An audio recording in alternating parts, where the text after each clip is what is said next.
veterans in this march come to the front of the demonstration. Now we don't have enough sound so that people can hear us back there. So if you could turn around for a moment and just ask, spread the word backwards. Everyone who has a coffin in this march, please come to the front. Coffin!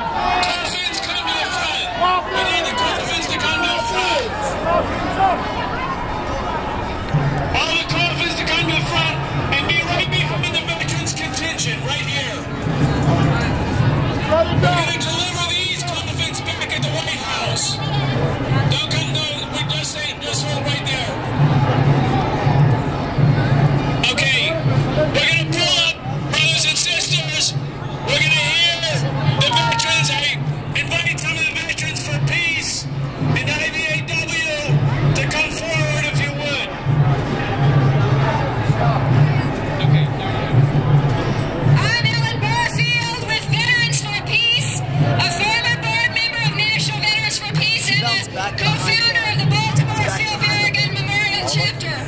We're standing in front of an administration that is grossly underfunded, grossly undersupported, a tiny percentage, only about 20% of U.S. veterans get their health care from the Veterans Administration.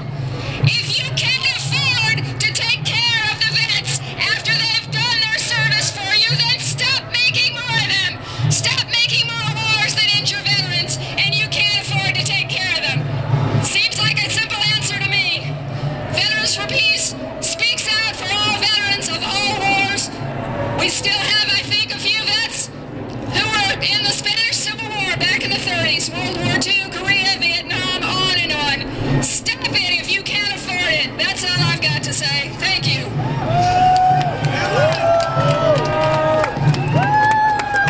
Well, first off, thanks for everyone for coming out today. It means a lot.